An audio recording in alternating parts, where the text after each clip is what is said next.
It was a couple of days ago that I made a video saying the Cleveland Browns were in trouble because a lot of the hot coaching candidates were either being taken up or deciding to take a sabbatical. And the Cleveland Browns got their head coach. It is the former offensive coordinator of the Baltimore Ravens, Todd Monken.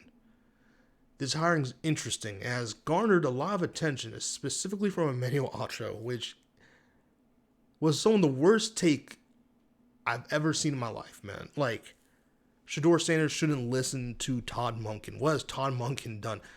Todd Monken is a professional play caller who was calling plays at the NFL level. That right there is enough. First off, because Shedeur Sanders, whether I agree with it or not, is a fifth round draft pick in the NFL. All right. Listen and learn from whoever you can, bro. That's number one. Number two, Todd Monken dialed up play calling that was so good. Lamar Jackson had statistically one of the best seasons a quarterback has ever had in the history of the NFL. Last season. They were still this season. Last season, 2024. Lamar Jackson had the best season of his life, not only of his life, in the entire history of the league, from the birth to now of the league. There's no one that has played better than Lamar Jackson did that season. That's who Todd Monken is. Now, I'm not saying it's all Todd Monken's like is Lamar Jackson would have done without Todd Monken, but Todd Monken was the play caller. He put guys in positions to do great. So to just write him off as a bum is insane. And Archer should be ashamed of himself as someone who doesn't get paid millions of dollars anymore or thousands of dollars, but as someone who prides himself on being a know-it-all. I just feel like that was a lazy take and a really irresponsible one at that. But that's neither here nor there. Cleveland Brown fans, how do you feel about Todd Monken? Because I would not have necessarily made this choice. I'm not going to lie to you. I'm not going to call Todd Monken some bum, but I would have made the choice. I would have tried to get him as your offensive coordinator for sure. I would have been very interested in that. I would have been involved in that. But like I said last video, Jim Schwartz not being your head coach could bite you in the ass, because from what I remember reading, he was very pissed off, rightfully so. And I don't know if he left the organization or he just like not answering the call. I don't know what his position is right now, but he's pissed off. And the locker room feels kind of a little iffy on that. And I don't blame them, because the defense has consistently been the only thing that's been a positive for the last like 5 years for this team. And he's a big part of that. And to pass over him for a division rival is very interesting. It's a very Cleveland Brown thing to do. With that being said, and I probably shouldn't give the Cleveland Browns front office this type of credit, but there is a silver lining here. There's a path here that makes sense. Todd Monken was a part of the Ravens organization, obviously, but part of the organization and part of the people that wanted Shedeur Sanders to be drafted to the Baltimore Ravens. Right?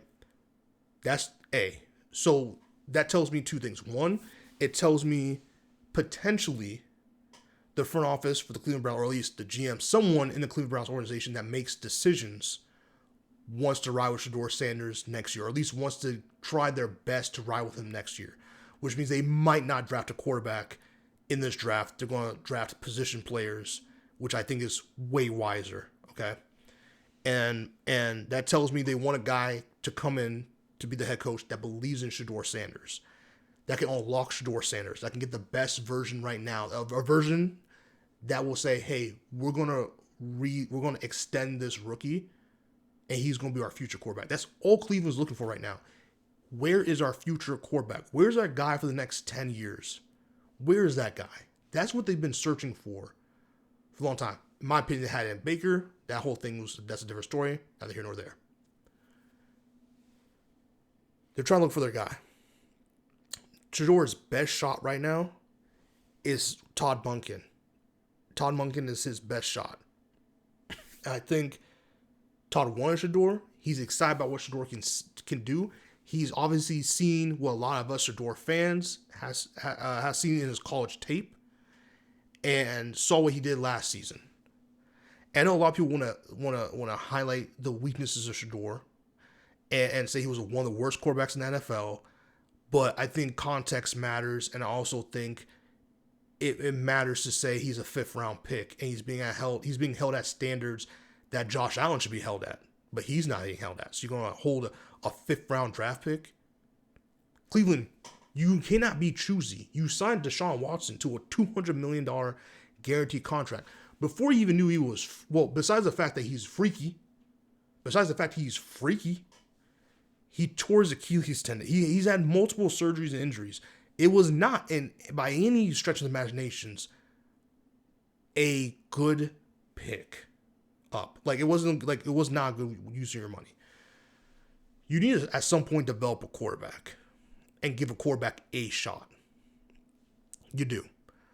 There are people in this building that get paid money. Every NFL team has people that get paid a lot of money to develop players. Because guess what, guys? Even at the pro level of sports, you still get coached up. You still get taught new things. Okay, you still get taught new philosophies. You still get developed. And a quarterback has to be developed. Look at Sam Darnold. Look at Lamar Jackson. Look at Patrick Mahomes. Okay, look at Bo Nix. Look at Drake May, etc. The list goes on. You've got to start developing talent. Because no one's going to just come into an organization and save you. Not even Lamar Jackson can give you 11 wins on this team. This team is just really bad. This is a really bad team. And not only is it a bad team, it's a bad culture. It's a bad organization. I don't care how good your team is.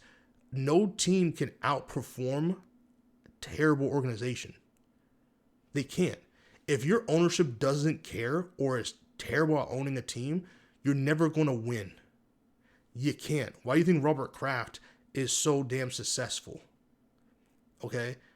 Good ownership matters because that sprinkles all the way down. It means you get good GMs. It means you get good head coaches. It means you establish winning culture. It means you get players that are bought in and excited to be there, excited to play, excited to show up for the fans. It means the community is bumping. When your team's good, the community bumps with that. When your team is not sorry, the community is so with them. The jerseys fly off the shelves. People are excited. It's just a great atmosphere. Crime goes down. I'm so serious. It's just a great atmosphere, man. So that's how important good ownership is. And I listed all that stuff. You can't outperform that. Shedeur Sanders can't outperform decades worth of terrible decisions by the Cleveland Browns. What he can do is go out there and ball out.